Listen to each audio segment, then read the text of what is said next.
Olá e seja muito bem-vinda a mais esta aula. E nesta aula aqui, nós vamos falar sobre adequações do Estatuto Social. Quais são as áreas do Estatuto Sociais dentro do seu preâmbulo, né? Quais são os pontos que precisa ser revisto para que se acompanhe o marco regulatório das organizações da sociedade civil, que é também conhecida aí como a lei de parcerias. Principalmente você que é um prestador de serviço, um contador, um advogado, de repente você tem um cliente que é uma organização da sociedade civil, né? Ou seja, pode ser uma associação, uma fundação, uma organização religiosa, uma cooperativa social, que ela foi fundada antes de 2015, né? Por mais que a lei 13.019 ela é de 2014, mas em 2015 houve grandes alterações. E uma instituição que foi formada, criada, tem o seu estatuto antes desse período, precisa se adequar, né, se ela de fato quiser aí ter uma relação de parceria com a administração pública através do chamamento público, que são os seus editais. E quando, né, se observa o estatuto social, se ele não estiver adequado de acordo com aquilo que reza a lei, essa organização da sociedade civil, ela será prejudicada, porque não vai poder, então, participar, né? Se ela ganha aquele edital em primeiro lugar pela pontuação, ela deixaria, né, de tomar ali à frente dos projetos que foi proposto, tanto através do instrumento jurídico de colaboração ou de fomento, né? Isso nós poderemos falar em algumas outras aulas, tá bom? Então aqui nós vamos tratar sobre as adequações, né? Nós vamos tratando, são diversas adequações, eu quero tratar pelo menos duas delas a cada aula aqui, tá bom? Então nós vamos falar sobre os requisitos estatutários para a celebração de parceria com o poder público, tá bom? O que precisa, quais são os requisitos necessários que precisa, né, ter no nosso estatuto social, a fim de que nós estejamos em plena condição, né, falando de uma organização, para se ter então celebrar uma parceria com o poder público. Nós estamos falando sobre o artigo 13, o artigo 13 da lei, né, de parceria, que é a lei 13.019 de 2014, aí, do marco regulatório das organizações da sociedade civil. E vale lembrar mais uma vez, dentro dessa lei não se diz, não tem a terminologia, né, ONG, instituto. A terminologia correta dentro da lei é OSCE, né, e não confunda com o CIP, que é a Organização da Sociedade Civil de Interesse Público. É outra coisa completamente distinta e diferente aí, tá bom? Não se tenha essa confusão. Muitas pessoas, a gente pode ler algumas matérias, até alguns vídeos, né, se confundindo bastante OSCE com o CIP. Eu já vi até pessoas dizendo que o CIP já não existia mais e que agora são as OSCEs. Não tem nada a ver uma coisa com a outra, tá bom? O CIP ainda existe, tá bom? As entidades que têm essa certificação de OCIP, mas a Lei 13.019 chama, então, as associações, as fundações, organizações religiosas, as cooperativas sociais de organização da sociedade civil, tá bom? E é assim que nós também iremos tratar de acordo com a lei. Então, quais são os requisitos estatutários para que uma organização da sociedade civil esteja apta a celebrar parceria com o poder público, com a administração pública?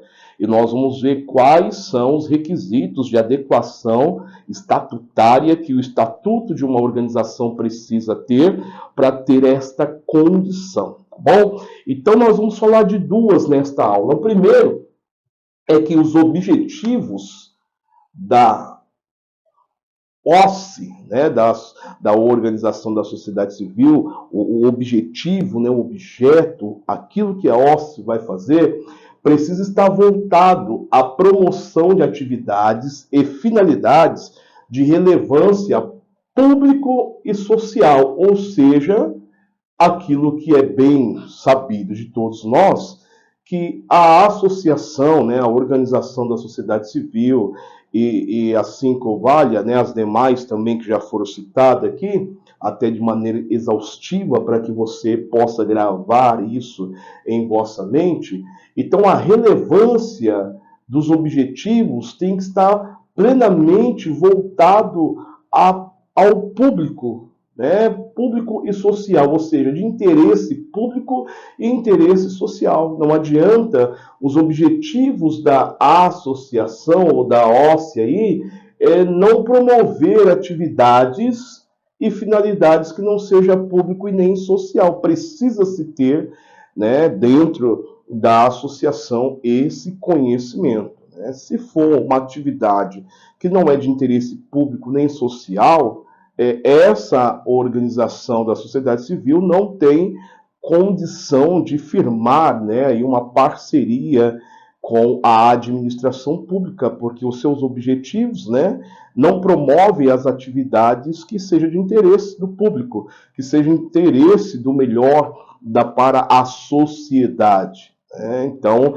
existem atividades que fogem desta realidade. Então, a associação aí, a fundação, a organização religiosa que foge um pouco, que é uma exceção, tanto as cooperativas sociais também, porque o objetivo delas não são objetivos na qual podemos pautar dentro dessa obrigatoriedade, e nós vamos falar disso mais para frente, tá bom? Porque por mais que uma organização religiosa também está dentro da condição de parceria da administração pública conforme a Lei 13.019 de 2014, o objetivo, né, eu até digo o objetivo estatutário dessa organização da sociedade civil, ela tem como finalidade a propagação da fé, a propagação de uma doutrina, né, através de cultos, seja ela Umbanda, seja ela Seixonoye, igreja cristã, igreja, né, católica. Então o objetivo aí ela é um pouco diferente, tá bom? Mas os demais aí, no caso associação e fundação principalmente, os objetivos estar voltado à promoção de atividades e finalidades de relevância público e social. Precisa ter interesse do público, porque se a organização realiza atividades que não têm interesse público e social, aquela organização ela não atende, obviamente, a sociedade naquilo em que a sociedade necessita, tá bom? Uma adequação que eu quero aqui até fazer um grande adendo que esta lei ela fez, que é o seguinte: antigamente era obrigatório a constituição de um conselho fiscal. Conselho fiscal, né, que você pode, dentro do nosso curso, saber mais a fundo o que seria o conselho fiscal, qual é o papel do conselho fiscal, tá bom? E seus conselheiros, né? Era obrigatória a constituição de um conselho fiscal ou um outro órgão equivalente. Era necessário e obrigatório constar isso no Estatuto Social. Você tinha até a previsão de, no momento do registro, né, aonde iria registrar o Estatuto Social, dando personalidade jurídica àquela organização, e não tendo quórum suficiente, pessoas o suficiente, havia a condição de informar que aquele órgão administrativo seria eleito, né? Seria então composto numa próxima eleição. Só que a lei que alterou a lei das parcerias, que é a Lei 13.204 de 2015, ela revogou a obrigatoriedade da constituição de um conselho fiscal ou um órgão equivalente. Observe-se bem, essa lei 13.204 de 2015, essa é a lei que alterou bastante coisa na lei 13.019 de 2014, tá bom? Não que a lei 13.019 deixou de existir, ela é a lei de parceria. Porém, alguns aspectos importantíssimos, principalmente nos requisitos estatutários, foi alterado pela Lei 13.204 de 2015. Então, esta lei fez uma alteração dizendo que não tem mais a obrigatoriedade das organizações da sociedade civil compor um conselho fiscal ou um órgão equivalente. E aqui vai o meu adendo, tá? Aqui no escritório, todas as organizações da sociedade civil que nós constituímos aqui, né, para clientes, nós ainda permanecemos indicando a constituição de um conselho fiscal, né, por diversas razões, né, até mesmo para aprovação das contas, dependendo do edital de convocação, porque nós não temos o edital apenas público, nós também temos os privados. E na prestação de conta existem relatórios que são relatórios de fundamental importância e de responsabilidade justamente deste órgão aqui, ó, esse órgão administrativo que é o Conselho Fiscal. Existe um documento chamado Parecer do Conselho Fiscal. E se essa instituição, essa organização da sociedade civil não tiver os conselheiros, o Conselho Fiscal, num atendimento de um edital, né, privado, aí, por exemplo, ou dependendo, algum edital até público, pode-se requerer este relatório. Então, para que vocês entendam, é bem melhor, né, eu indico, bem melhor permanecer com esse órgão administrativo dentro da organização. O Conselho Fiscal, ainda que a Lei 13.204 de 2015 revogou esta obrigatoriedade, mas todo contador, advogado, todo consultor do terceiro setor, todo professor vai indicar, né, que permaneça com esse órgão administrativo, né, não tire de forma alguma da instituição, porque o peso de responsabilidade e também de efetividade na melhora, na busca de resultado de uma organização da sociedade civil é muito grande. Os conselheiros têm um papel muito, mas muito importante mesmo. Vocês não têm aí a obrigatoriedade. Uma organização da sociedade civil, de acordo com a lei revogada, né, que revogou essa obrigatoriedade, né, a Lei 13.204 de 2015, que alterou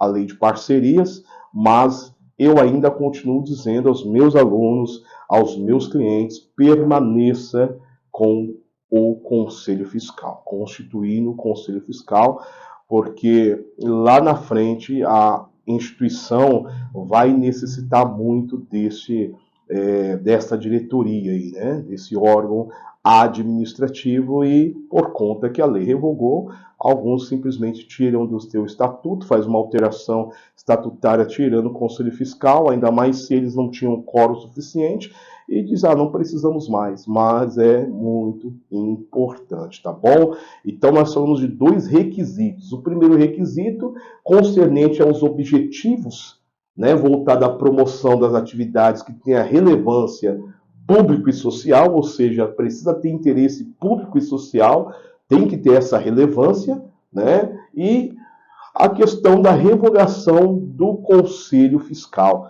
que mais uma vez eu te digo, permaneça com o Conselho Fiscal dentro da associação na qual você faz parte, tá bom? Até a próxima aula.